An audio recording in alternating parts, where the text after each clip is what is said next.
जय हिंद दोस्तों, स्वागत है आपके अपने YouTube channel yes for study में। आज हम सब फिर एक नए वीडियो के साथ क्लास की शुरुआत करते हैं। आज की आपकी वीडियो आपके आने वाले सीटेट एग्जाम के लिए दोस्तों मोस्ट इंपॉर्टेंट है। सीटेट एग्जाम में दोस्तों हम सब प्रीवियस ईयर क्वेश्चन पेपर को सॉल्व कर रहे हैं। आज हम सब फिर एक नए पेपर को सॉल्व करेंगे। आज जो पेपर हम सब सॉल्व करेंगे वह पेपर आपका 18 जनवरी को जो आपका सीटेट एग्जाम हुआ था उसी दिन यह पूछा गया था। इसी पेपर को हम सब सॉल्व करेंगे। इसमें सबसे पहले हम सब सीडीपी को सॉल्व करेंगे, उसके बाद जो आपके अदर सब्जेक्ट हैं उसको भी हम सब सॉल्व करेंगे। सीटेट एग्जाम में सबसे महत्वपूर्ण स्टडी मटेरियल आपका प्रीवियस ईयर क्वेश्चन पेपर होता है। अब ऐसा नहीं दोस्तों कि आप जो भी क्वेश्चन सॉल्व करेंगे सेम टू सेम आपके एग्जाम में मिल ही जाएगा। ऐसा नहीं, क्वेश्चन रिपीट होते हैं लेकिन 100% कहीं नहीं होता, तो 100% इस एग्ज़ाम में भी नहीं होता। लेकिन प्रीवियस ईयर इसलिए सॉल्व करते हैं क्योंकि सीटेट एग्ज़ाम लैंग्वेज के बेस पे एग्ज़ाम होता है। इसमें जो क्वेश्चन पूछे जाते हैं सब क्वेश्चन इस तरीके से घुमा फिरा के पूछा जाता है। आप पढ़ेंगे क्वेश्चन पढ़ के ही आप कंफ्यूज हो जाएंगे कि ऑप्शन आपको लगेगा चारों ऑप्शन सही हो सकते हैं, लेकिन चारों में जो ऑप्शन सबसे ज़्यादा सही हो दोस्तों उसे वही ऑप्शन आपका राइट होता है। इसलिए सीटेट क्वेश्चन सॉल्व करते समय आप सबसे ज़्यादा फोकस करिए, उसके लैंग्वेज समझने का प्रयास करिए कि लैंग्वेज किस प्रकार से वह घुमा फिरा के पूछ रहा है। अगर आप इस चैनल पर नए हैं दोस्तों तो चैनल को सब्सक्राइब जरूर करिए। यहाँ पे आपको 2011 से लेके 2023 तक जितने भी आपके सीटेट एग्जाम हुए हैं सभी पेपर यहाँ पे सॉल्व कराए जाएंगे। आज जो पेपर यह है पेपर 2 है, पेपर 1 के लिए है दोस्तों। इसी चैनल के प्लेलिस्ट में आपको 50 से ज़्यादा वीडियो अपलोड किए जा चुके हैं, आप उसको देख सकते हैं। आइए चलिए हम सब आगे बढ़ते हैं और क्लास की शुरुआत करते हैं। यहाँ से दोस्तों सीडीपी के क्वेश्चन शुरू होते हैं। सीडीपी में टोटल 30 क्वेश्चन पूछे जाते हैं। 15 क्वेश्चन आपके आते हैं पेडागोजी से, 15 क्वेश्चन आपके आते हैं बाल विकास से। इसमें जो पहला क्वेश्चन पूछा गया है दोस्तों वह पहला क्वेश्चन कथन कारक से संबंधित है। सबसे पहले हम सब कथन को पढ़ते हैं, उसके बाद कारक को समझकर उसका आंसर देते हैं। इसमें जो कथन है दोस्तों स्टेटमेंट है, अधिगम और विकास एक दूसरे से जुड़े हुए हैं। कथन हो गया दोस्तों, कारण जो दिया गया है अधिगम विकास के लिए नई परिस्थितियों का निर्माण करता है। ऑप्शन इसमें जो है, इसमें फर्स्ट ऑप्शन है ए और आर दोनों सही हैं, आर सही व्याख्या करता है ए की। सेकंड ऑप्शन है ए और आर दोनों सही हैं लेकिन आर सही व्याख्या नहीं है ए की। थर्ड ऑप्शन है दोस्तों ए सही है लेकिन आर गलत है। लास्ट ऑप्शन है ए और आर दोनों आपका गलत है। इसमें करेक्ट आंसर आपका फर्स्ट हो जाएगा दोस्तों, ए और आर दोनों सही हैं और आर सही व्याख्या करता है ए के। नेक्स्ट क्वेश्चन पे बढ़ते हैं। बच्चों के विकास के बारे में कौन सा कथन सही है? फर्स्ट ऑप्शन है विकास एक सहज रूप से होने वाली प्रक्रिया है किंतु इसे सुसाधित करने के लिए उपयुक्त परिवेश का होना आवश्यक है। फर्स्ट ऑप्शन हो गया। इसमें जो सेकंड ऑप्शन है विकास वंशानुगत कारकों के द्वारा पूर्व निश्चित होता है, वह इसमें बदलाव नहीं किया जा सकता। थर्ड ऑप्शन है अनुवांशिकता की विकास में कोई भूमिका नहीं है। लास्ट ऑप्शन है विकास की प्रक्रिया शैशवावस्था के चरण के बाद ही प्रारंभ होती है। इसमें आपका राइट आंसर हो जाएगा ऑप्शन नंबर फर्स्ट, विकास एक सहज रूप से होने वाली प्रक्रिया है किंतु इसे सुसाधित करने के लिए उपयुक्त परिवेश का होना दोस्तों आवश्यक है। Option A is correct answer. अगले क्वेश्चन पे बढ़ते हैं। किस प्रक्रिया में बच्चे समाज में रहने के तौर तरीके सीखते हैं? फर्स्ट ऑप्शन है समायोजन, सेकंड ऑप्शन है अधिसंज्ञान, थर्ड ऑप्शन है समाजीकरण, लास्ट ऑप्शन है पृथक्करण। इसमें करेक्ट आंसर आपका option number C is right answer, समाजीकरण, सोशलाइजेशन। नेक्स्ट क्वेश्चन पे बढ़ते हैं। अगला क्वेश्चन कथन कारक से संबंधित है। सबसे पहले हम सब कथन को पढ़ते हैं। कह रहे 6 वर्षीय सरला संरक्षण और क्रमांकन के कार्य नहीं कर सकते। अब तर्क जो है दोस्तों, पूर्व संक्रियात्मक अवस्था में बच्चों को स्थिति के कई पहलुओं पर विचार करने में कठिनाई होती है। दोस्तों यहाँ पे वर्ड यहाँ पे आ गया है, यहीं पे होना चाहिए था, इसको आप ध्यान दीजिएगा। अब इसमें जो ऑप्शन दिए गए ऑप्शन को हम देखते हैं। इसमें जो फर्स्ट ऑप्शन है ए और आर दोनों सही हैं और आर सही व्याख्या करता है ए की। सेकंड ऑप्शन है दोस्तों ए और आर दोनों सही हैं लेकिन आर सही व्याख्या नहीं है ए की। थर्ड ऑप्शन है ए सही है लेकिन आपका आर गलत है। लास्ट ऑप्शन है दोस्तों ए और आर आपका दोनों गलत है।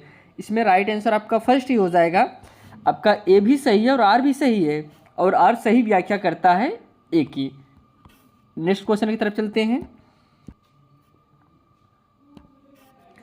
पियाजे के अनुसार इनमें से कौन सा कारक संज्ञानात्मक विकास में महत्वपूर्ण भूमिका निभाता है? फर्स्ट ऑप्शन है गतिविधि, सेकंड ऑप्शन है अनुकूलन, थर्ड ऑप्शन है दोस्तों अनुकरण, लास्ट ऑप्शन है पुनर्बलन। किसके अनुसार दोस्तों? पियाजे के अनुसार आपको बताना है। तो इनके अनुसार गतिविधि जो है दोस्तों, फर्स्ट ऑप्शन सही है। गतिविधि के अनुसार बालक सबसे अच्छा सीखता है दोस्तों, इनका पियाजे का मानना यही था। अगले क्वेश्चन पे बढ़ते हैं। उम्मीद वह चॉकलेट नहीं खाता है जो पिता मेहमानों के लिए लाए हैं, यह सोचकर कि अगर वह पकड़ा जाएगा तो क्या होगा। कोहलर के सिद्धांत के अनुसार उम्मीद नैतिक विकास के किस चरण में है? कोहलर का जो सिद्धांत था दोस्तों, इन्होंने इनके 3 चरण थे। हर चरण के दोस्तों 2-2 चरण और थे, उसको आप जानते रहे। टोटल मिला के 6 हो जाते हैं। इनके 3 स्टेप थे, 3 स्टेप के 2-2 और स्टेप थे। आगे ये हम पहले ऑप्शन इसके देख लेते हैं। फर्स्ट ऑप्शन है यात्रिक सापेक्षता अभिविन्यास, सेकंड ऑप्शन है दोस्तों सजा और आज्ञाकारी अभिविन्यास, थर्ड ऑप्शन है दोस्तों सार्वभौमिक नैतिक सिद्धांत अभिविन्यास, या फिर लास्ट ऑप्शन है अच्छा लड़का लड़की अभिविन्यास। तो इसमें जो कि आपका राइट आंसर दोस्तों ऑप्शन नंबर बी सही है, सजा और आज्ञाकारी अभिविन्यास। Option B is right answer. अगले क्वेश्चन पे चलते हैं। किसने प्रतिपादित किया कि सीखने की प्रक्रिया तब होती है जब बच्चे अपने से ज़्यादा ज्ञान वाले समकक्षी व वयस्कों के साथ साझी गतिविधियाँ करते हैं? फर्स्ट ऑप्शन है B F Skinner, second option है दोस्तों जेन पियाजे, थर्ड ऑप्शन है ले बैगोस्की, या फिर लास्ट ऑप्शन है लॉरेंस कोहलरबर्ग। तो इसमें आपका right answer option number C हो जाएगा, Lev Vygotsky is right answer C. अगले क्वेश्चन पे चलते हैं। जब एक शिक्षिका एक बच्चे को व्याख्यान देने के बजाय अलग अलग इशारे देकर सही उत्तर की तरफ ले जाते हैं, तब यह मदद क्या कहलाती है? फर्स्ट ऑप्शन है पाठ, सेकंड ऑप्शन दोस्तों प्रत्यक्ष निर्देश, थर्ड ऑप्शन है अनुकूलन, या फिर लास्ट ऑप्शन है पुनर्बलन। इसमें राइट आंसर हो जाएगा दोस्तों option number A is correct answer, पाठ। अब पाठ का मतलब होता है दोस्तों जिसे बालक कुछ बताने का प्रयास कर रहा है लेकिन उसको याद नहीं आ रहा है, समझ नहीं पा रहा है। आप उसे थोड़ा सा इशारा देकर, थोड़ा सा पाठ देकर उसे उसके आंसर तक पहुंचा देंगे तो यही आपका पाठ कहलाता है। Option A is right answer. Next question पे बढ़ते हैं। प्रगतिशील कक्षा में अधिगम, फर्स्ट ऑप्शन है का निर्माण सक्रिय रूप से छात्रों द्वारा स्वयं किया जाता है, सेकंड ऑप्शन है शिक्षक द्वारा निर्देशित किया जाता है और छात्र उसी के निष्क्रिय प्राप्तकर्ता होते हैं, थर्ड ऑप्शन है दोस्तों उद्दीपन और प्रतिक्रिया के युग्म व अनुबंधन से होता है, या फिर लास्ट ऑप्शन है तब होता है जब छात्रों को सकारात्मक पुनर्बलन दिया जाता है। अब इसमें राइट आंसर आपका हो जाएगा ऑप्शन नंबर ए सही है दोस्तों। प्रगतिशील कक्षा में अधिगम कब होगा? Option A is right answer का निर्माण सक्रिय रूप से छात्रों द्वारा स्वयं किया जाता है, option A correct answer. Next question पे चलते हैं। हावर्ड गार्डनर ने कौन सी धारणा को चुनौती दी? फर्स्ट ऑप्शन है बुद्धि पूर्व निर्धारित और निश्चित होती है, सेकंड ऑप्शन है बुद्धि एक व्यापक अवधारणा है जो एकात्मक नहीं है, थर्ड ऑप्शन है दोस्तों बुद्धि कई प्रकार की होती है, या फिर लास्ट ऑप्शन है व्यक्तियों के पास अलग अलग मात्रा में विभिन्न प्रकार की बुद्धि होती है। अब दोस्तों इसमें चुनौती की बात कर रहा है तो चुनौती में इनका ऑप्शन ए सही हो जाएगा, बुद्धि पूर्व निर्धारित और निश्चित होती है, option A is right answer. Howard Gardner ने कौन सी धारणा को चुनौती दी थी? यही धारणा को उन्होंने चुनौती दिया था, option A is correct answer. अगले क्वेश्चन पे चलते हैं। आप इसको जानते रहिए दोस्तों, अब एग्जाम में काफ़ी बार ये पूछा गया है। एनसीईआरटी के अनुसार हावर्ड गार्डनर ने 8 प्रकार की बुद्धि बताई है दोस्तों। बुद्धि इन्होंने और प्रकार से बताई है, 8 ही प्रकार का नहीं था, लेकिन जो एनसीईआरटी मानता है वह 8 मानता है, इसलिए आप इसको जानते रहिए। फर्स्ट था भाषाई बुद्धि, तार्किक गणितीय बुद्धि, संगीतिक बुद्धि, शारीरिक गतिक संवेदिक बुद्धि, स्थानिक बुद्धि, अंतर्वैयक्तिक बुद्धि, अंतरावैयक्तिक बुद्धि और प्रकृतिवादी बुद्धि। यह दोस्तों 8 प्रकार के बुद्धि बताए थे कौन? हावर्ड गार्डनर ने। नेक्स्ट क्वेश्चन की तरफ बढ़ते हैं। अगला जो क्वेश्चन है दोस्तों, इसमें पहले खाली जगह कहने वाले व्यक्ति उत्कृष्ट तर्क कौशल, अमूर्त विचार और पैटर्न के आधार पर अनुमान लगाने की क्षमता प्रदर्शित करते हैं। फर्स्ट ऑप्शन है तर्क गणितीय बुद्धिमत्ता, शारीरिक गति संवेदात्मक, या फिर ऑप्शन सी है दोस्तों अंतरावैयक्तिक बुद्धि, फिर लास्ट ऑप्शन है भाषाई बुद्धि। इसमें किस चीज़ की बात कर रहे हैं? उत्कृष्ट तर्क कौशल, अमूर्त विचार, पैटर्न के आधार का अनुमान लगाने में सक्षम होते हैं कौन से बुद्धि वाले व्यक्ति? इसमें आपका करेक्ट आंसर हो जाएगा ऑप्शन नंबर, इसमें दोस्तों आपका राइट आंसर हो जाएगा ऑप्शन नंबर ए सही होगा। तर्क गणितीय बुद्धि, जिसमें तर्क करने में, इसमें सीधा बात कर अमूर्त चिंतन की बात करें, तर्क कौशल की बात करें, जाहिर सी बात है दोस्तों जिस आदमी की तर्क गणितीय बुद्धि अधिक होगी तो वह दोस्तों इन सब में महारत हासिल रहता है उसे। Option A is correct answer. अगले क्वेश्चन पे बढ़ते हैं। अगला जो क्वेश्चन है दोस्तों कह रहे हैं ले बैगोस्की के सिद्धांत के अनुसार स्वयं वाक, दोस्तों कैसे वाक करें? स्वयं वाक जो हमारी सोच और व्यवहार को दिशा देता है, खाली जगह कहलाता है तथा उसे फिर खाली जगह किया जाना चाहिए। क्या किया जाना चाहिए? सबसे पहले आपको बताना है कि व्यवहार को दिशा देता है, जो यहाँ पे जगह खाली, यहाँ पे क्या भरा जाएगा, फिर उसे किया जाना चाहिए। क्या किया जाना चाहिए? प्रोत्साहित, संवाद, हतोत्साहित, क्या करना है उसको आपको बताना है। फर्स्ट ऑप्शन है निजी संवाद प्रोत्साहित करें, या फिर सेकंड ऑप्शन आत्म केंद्रित संवाद, या फिर ऑप्शन सी है दोस्तों निजी संवाद हतोत्साहित, या फिर लास्ट ऑप्शन है आत्म केंद्रित हतोत्साहित करना। तो इसमें आपका ऑप्शन ए सही होगा दोस्तों, आपको निजी संवाद और उसे प्रोत्साहित करें। Option A is correct answer. अगले क्वेश्चन पे चलते हैं। अगला जो क्वेश्चन है दोस्तों स्टेटमेंट से संबंधित है, कथन कारक से। सबसे पहले हम कथन को पढ़ते हैं। इसमें जो कथन दिया गया है, कथन है माध्यमिक स्कूल में शिक्षकों को लड़कों को भाषा पढ़ने के बजाय गणित व विज्ञान के विषय को पढ़ने के लिए प्रोत्साहित करना चाहिए। ये तो कथन हो गया। अब तर्क जो दिया गया है, लड़कों में भाषा को पढ़ने की जन्मजात क्षमता नहीं होती है। ऑप्शन में इसमें देखते हैं।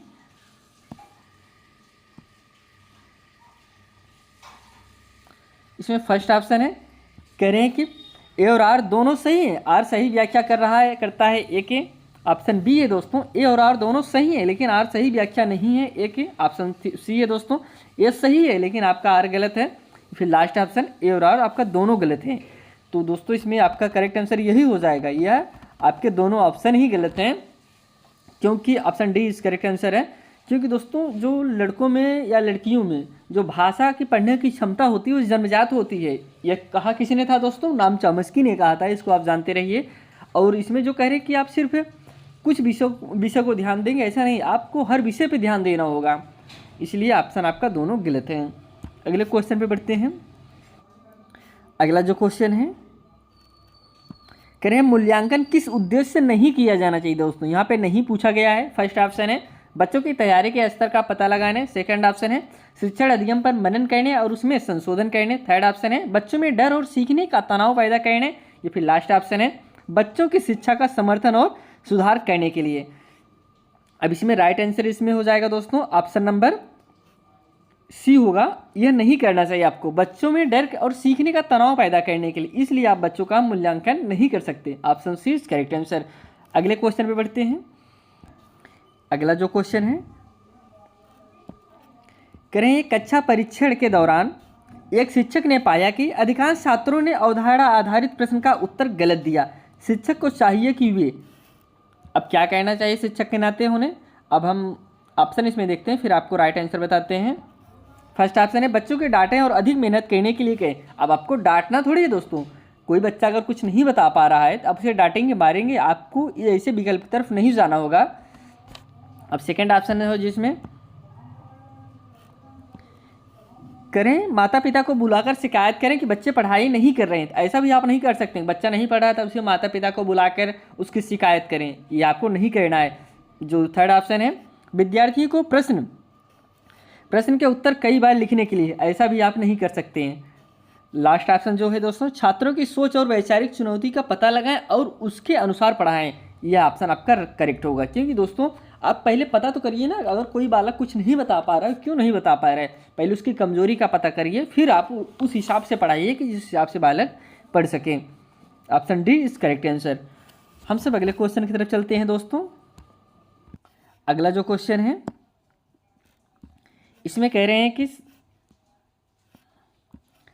समावेशी शिक्षा के बारे में कौन सा कथन सही है दोस्तों? किसके बारे में? समावेशी शिक्षा के बारे में। इसमें पहले कथन हम पढ़ते हैं। पहला कथन है, यह शिक्षा का वह तंत्र है जिसमें विकलांगता व बिना विकलांगता वाले विद्यार्थी इकट्ठे पढ़ते हैं। सेकंड कथन है, इसमें बहिष्करण, भेदभाव तथा भागीदारी और सीखने में अन्य बाधाओं को दूर करते हुए सभी विद्यार्थी की भागीदारी को सुनिश्चित किया जाता है। या फिर लास्ट कथन है दोस्तों, इसमें बच्चों व वयस्कों के बीच के अंतर को सीखने में बाधक के रूप में देखा जाता है। अब इसमें जो ऑप्शन दिए गए हैं, इसमें फर्स्ट ऑप्शन है पहला और दूसरा सही है, या फिर ऑप्शन सेकंड है पहला और तीसरा सही है, ऑप्शन थर्ड है दोस्तों दूसरा और तीसरा सही है, लास्ट ऑप्शन है पहला दूसरा तीसरा सही है। इस प्रकार से क्वेश्चन जब भी आपके एग्जाम में आए, सबसे पहले आप इसमें देख लीजिए कौन सा ऑप्शन आपका नहीं हो सकता। इसमें जो आप तीसरा ऑप्शन देखेंगे, इसमें बच्चों व वयस्कों के बीच अंतर को सीखने में बाधक के रूप में देखा जाता है। बाधक के रूप में आप नहीं देख सकते, आपका तीसरा ऑप्शन 100% गलत है। अब आप ऐसे विकल्प को पहले हटा दीजिए जिसमें तीसरा ऑप्शन हो। अब यहाँ पे तीसरा नहीं है, लेकिन दूसरे में, तीसरे में और चौथे में आपका तीनों ऑप्शन है, ये तीनों आपके गलत हो जाएंगे, करेक्ट आंसर आपका ए हो जाएगा। इस प्रकार से भी आप आंसर को छांटने का प्रयास करिएगा एग्जाम में। आइए हम सब अगले क्वेश्चन की तरफ चलते हैं। कह रहे हैं कि एक शिक्षिका को विविध बच्चों की कक्षा में जिसमें हाशिए पर समुदाय से आने वाले बच्चे भी शामिल हैं, क्या कहना चाहिए? फर्स्ट ऑप्शन है, सभी व्यक्तिगत भिन्नताओं को नज़रअंदाज करना चाहिए। आप ऐसा नहीं कर सकते। अगर कोई बालक कोई अलग संस्कृति से आया है, कोई बहुत निम्न परिवार से आया है, तो आप उसे इग्नोर नहीं कर सकते। आपको हर बच्चों को एक साथ लेके पढ़ाना होगा। इसलिए ऑप्शन आप ए को, ये आपका नहीं सही होगा। अगले ऑप्शन पर हम देखते हैं, सभी सांस्कृतिक भिन्नताएं मिटाने के लिए कार्य करने चाहिए। ऐसा आप नहीं कर सकते दोस्तों। जो बालक जिस संस्कृति से आया है उसे हटा दीजिए, उसे संस्कृत को मिटा के आप अपनी संस्कृति उस पर थोप दीजिए, आप ये भी नहीं कर सकते। अगले ऑप्शन पर बढ़ते हैं, मानना चाहिए कि भिन्नताएं कमियां नहीं है दोस्तों। और सेकंड ऑप्शन, लास्ट ऑप्शन है, उन बच्चों जो सीख सकते हैं को पहचान कर केवल उन्हीं पर ध्यान देना चाहिए। ऐसा भी आप नहीं सकते, जो बच्चा पढ़ने में सही है आप उसी पर फोकस करिए, जो नहीं पढ़ पा रहा है आप उसे इग्नोर करेंगे, यह आप नहीं कर सकते। आप ऐसा मानना चाहिए कि जो भिन्नताएं हैं दोस्तों वह कमियां नहीं है, इनकी कमियां नहीं है।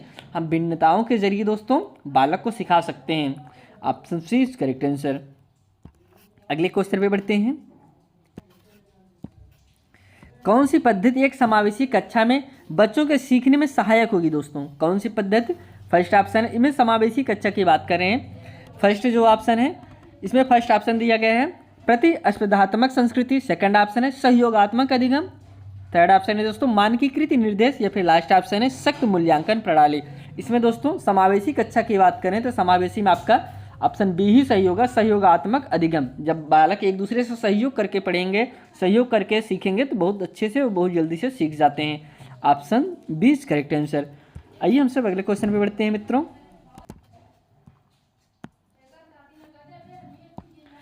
निम्न में से कौन से शिक्षा शास्त्रीय प्रावधान एक विद्यार्थी जिसे गतिमान दिव्यांगता की जरूरतों के अनुकूल उपयुक्त समायोजन है? अब इसमें दोस्तों कुछ कथन दिए गए, पहले हम कथन को पढ़ते हैं। फर्स्ट कथन है बाधा मुक्त वातावरण को सुनिश्चित करना। सेकंड कथन है दोस्तों मेज कुर्सी को कम प्रतिधात्मक तरीके से रख कर आने जाने को सुगम बनाना। फिर लास्ट ऑप्शन है दोस्तों कथन है मूल्यांकन की विविध पद्धतियों का प्रयोग। अब इसमें जो ऑप्शन दिए गए हम ऑप्शन को पढ़ते हैं। इसमें फर्स्ट ऑप्शन है पहला और दूसरा सही है। सेकंड ऑप्शन है दोस्तों पहला और तीसरा सही है। और इसमें जो थर्ड ऑप्शन है दूसरा और तीसरा सही है। और लास्ट ऑप्शन है पहला दूसरा और तीसरा तीनों सही हैं। तो राइट, इसमें राइट आंसर हो जाएगा दोस्तों ऑप्शन नंबर डी। आपका फर्स्ट भी सही है, सेकंड भी सही है और आपका थर्ड भी सही है। D is right answer. हम सब नेक्स्ट क्वेश्चन की तरफ बढ़ते हैं।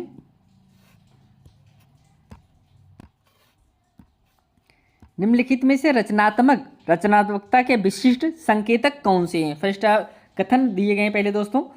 पहला कथन है बारंबार अभ्यास की आवश्यकता। सेकंड कथन है ध्यान केंद्रित करने में असमर्थता। थर्ड कथन है दोस्तों जोखिम उठाना। या फिर फोर्थ कथन है लचीलापन।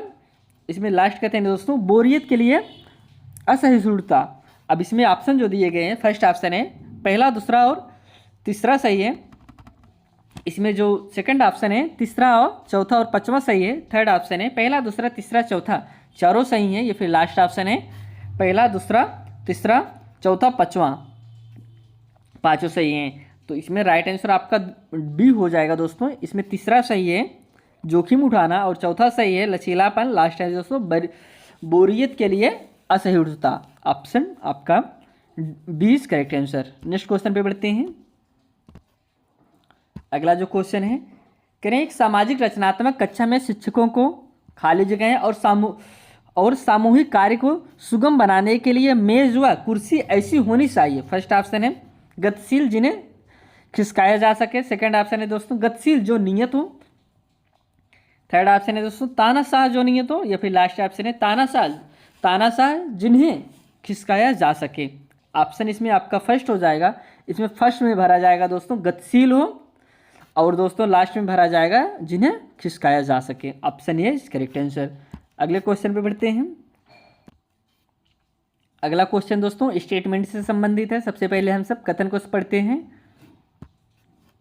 कथन ये है, अधिगम को केवल सीखने में अस्थायी व मापा जा सकने वाला बदलाव देखना समस्यात्मक है। अब इसमें जो तर्क दिया गया है, सीखना एक जटिल क्रिया है जिसमें आंतरिक रूप से होने वाली प्रक्रियाएं भी शामिल हैं। अब ऑप्शन हम इसमें देख लेते हैं। इसमें फर्स्ट ऑप्शन है ए और आर दोनों सही है। आर सही व्याख्या करता है ए के। सेकंड ऑप्शन है दोस्तों ए सही है, ए और आर दोनों सही है, लेकिन आर सही व्याख्या नहीं है ए के। थर्ड ऑप्शन है ए सही है लेकिन आपका आर गलत है। लास्ट ऑप्शन है दोस्तों ए और आर दोनों गलत हैं। तो राइट आंसर इसमें हो जाएगा option number A is correct answer. A और आर दोनों सही हैं, आर सही व्याख्या करता है ए की। हम सब अगले क्वेश्चन की तरफ चलते हैं। अनुभवात्मक अधिगम किस पर जोर डालता है दोस्तों? कौन सा अधिगम? अनुभवात्मक अधिगम। फर्स्ट ऑप्शन है सीखने में पुनर्बदलने की भूमिका। सेकंड ऑप्शन है करके सीखने की महत्वता। थर्ड ऑप्शन है दोस्तों सीखना एक प्रक्रिया नहीं अपितु एक उत्पाद है। लास्ट ऑप्शन है वेधन और यांत्रिक अभ्यास में दोस्तों। अब इसमें राइट आंसर हो जाएगा ऑप्शन नंबर 20 करेक्ट आंसर। करके सीखने की महत्वता दोस्तों, जो आपका अनुभव होता है जब आप कोई चीज़ करते हैं तभी तो अनुभव आपका पता चलता है कि हाँ आपके पास अनुभव है कि नहीं है वो चीज़ करने के लिए। इसलिए option B is correct answer. अगले क्वेश्चन पे चलते हैं।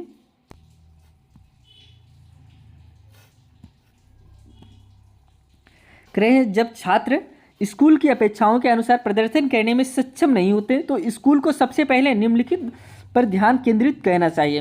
फर्स्ट ऑप्शन है इन बच्चों की कमी पर। सेकंड ऑप्शन है माता पिता के आर्थिक पृष्ठभूमि पर।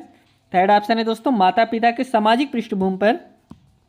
या फिर लास्ट ऑप्शन है स्कूल और कक्षा का वातावरण लोकाचार पर। दोस्तों एक चीज़ आप सीटेट में आप एक चीज़ जरूर ध्यान दीजिएगा दोस्तों, सीटेट में जो क्वेश्चन बनते हैं बालक के खिलाफ जितने भी आपके ऑप्शन होंगे हर ऑप्शन आपके गलत होंगे।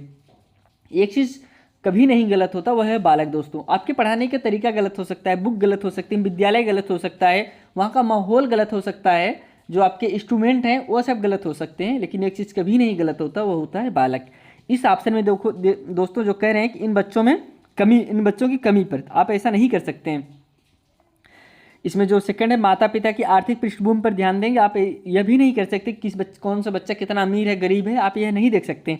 माता पिता की सामाजिक पृष्ठभूमि पर यह भी आप नहीं देख सकते। आपको क्या करना क्या होगा, स्कूल और कक्षा का वातावरण देखेंगे कि चेक करिए कि बालक क्यों नहीं सीख पा रहे हैं, हम जो चीज़ पढ़ा रहे हैं वो कमी क्या हो रही है कि बालक नहीं सीख पा रहे। आप अपनी कमियाँ देखेंगे ना कि बच्चों की कमियाँ देखेंगे। अगले क्वेश्चन पे बढ़ते हैं। इसमें डी इज राइट आंसर है।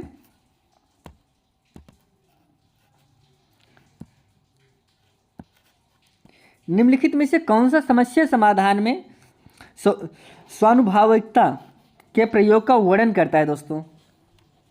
फर्स्ट ऑप्शन है लक्ष्य को प्राप्त करने के लिए चरण दर चरण प्रक्रियाएं निर्धारित है। सेकंड ऑप्शन है समस्या कई मध्यवर्ती लक्ष्यों में विभाजित किया जाता है और फिर प्रत्येक उप लक्ष्यों को हल करने पर ध्यान केंद्रित किया जाता है। थर्ड ऑप्शन है छात्र लक्ष्य से शुरू करते हैं और अनसुलझी प्रारंभिक समस्या पर वापस आ जाते हैं। लास्ट ऑप्शन है विद्यार्थी अपनी खोज को उन स्थितियों के समाधान के लिए सीमित कर देता है जिनमें से कुछ ऐसी स्थिति है जिसका आप वर्तमान में सामना कर रहे हैं। ऑप्शन इसमें आपका ये सही होगा दोस्तों। First option is right answer. लक्ष्य को प्राप्त करने के लिए चरण दर चरण प्रक्रिया निर्धारित है। Option A is right answer. अगले क्वेश्चन पे बढ़ते हैं।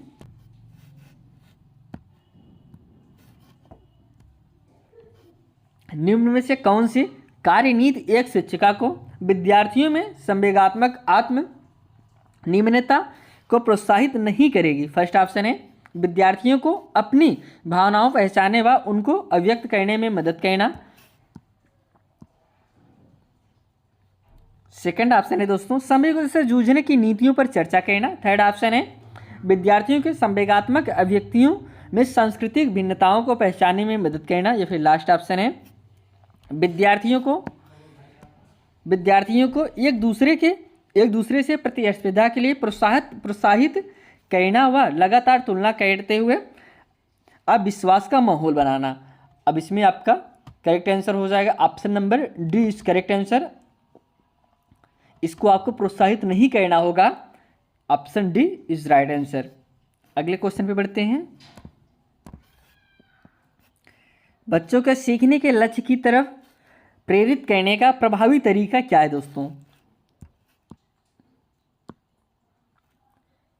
इसमें फर्स्ट ऑप्शन है परीक्षा में अच्छे अंक लाने वाले के लिए उन पर दबाव डालना। अब दबाव डाल के अच्छे अंक नहीं ला उनके बच्चे के ऊपर प्रेशर आप नहीं डाल सकते। ऑप्शन आपका ये नहीं सही होगा। सेकंड ऑप्शन है उनके प्रदर्शन की हमेशा उनके समकक्षियों से तुलना करना। यह भी आप नहीं कर सकते कि एक दूसरे की तुलना करें। थर्ड ऑप्शन है हर व्यवहार के लिए इनाम व सजा प्रस्तुत करना। ये भी आपका गलत हो जाएगा। बचा ये एक ऑप्शन दोस्तों आपका डी ही सही होगा। उनमें सीखने का आनंद, खुशी व उत्सुकता पैदा करना। Option D is correct answer. अगले क्वेश्चन पे बढ़ते हैं। निम्नलिखित में से कौन सा कथन सीखने के सामाजिक रचनात्मक परिप्रेक्ष्य में विश्वास का समर्थन नहीं करता? इसमें नहीं पूछा गया है। फर्स्ट ऑप्शन है बच्चों को उनकी प्रतिक्रियाओं पर गुणात्मक प्रतिक्रिया दी जानी चाहिए। सेकंड ऑप्शन पे चलते हैं। शिक्षकों को चाहिए कि प्रश्न पूछने के दौरान बच्चों की उनकी सोच में विसंगतियों से अवगत कराएं। थर्ड ऑप्शन है दोस्तों शिक्षकों को बच्चों में भ्रांतियों को दूर करने के लिए प्रश्न पूछने चाहिए और उन्हें अपनी सोच पर सोचने के लिए प्रेरित करना चाहिए। लास्ट ऑप्शन है शिक्षण प्रक्रिया के दौरान बच्चों को निष्क्रिय भूमिका निभानी चाहिए। ऑप्शन डी इस करेक्ट आंसर। शिक्षण प्रक्रिया के दौरान बच्चों को निष्क्रिय भूमिका निभानी चाहिए। इसमें नहीं पूछा गया है। जो ऑप्शन आपका गलत होगा वही आपका सही आंसर हो जाएगा। इसमें डी गलत है, यही आपका राइट आंसर है। अगले क्वेश्चन पे बढ़ते हैं। निम्नलिखित में से कौन सी रणनीतियों छात्रों को प्रभावी समस्या समाधानकर्ता और महत्वपूर्ण विचारक बनने से रोकेंगी? फर्स्ट ऑप्शन है छात्रों से पूछना कि क्या वे सुनिश्चित हैं कि समस्या को ठीक से समझते हैं। इसमें बी ऑप्शन है छात्रों को उपमाओं के बारे में सोचने के लिए प्रोत्साहित करना। ऑप्शन थर्ड है दोस्तों छात्रों को खुद से सोचने के लिए प्रेरित करना बजाय उनके सोचने के। ऑप्शन लास्ट है छात्रों को समस्या को देखने का केवल एक ही तरीका देखने के लिए प्रोत्साहित करना और निर्धारित समाधान पर ध्यान केंद्रित करना। Option D is correct answer. अगले क्वेश्चन पे बढ़ते हैं। एक माध्यमिक कक्षा की शिक्षिका के नाते आप अपने विद्यार्थियों में आंतरिक अभिप्रेरणा को कैसे बढ़ावा देंगे? फर्स्ट ऑप्शन है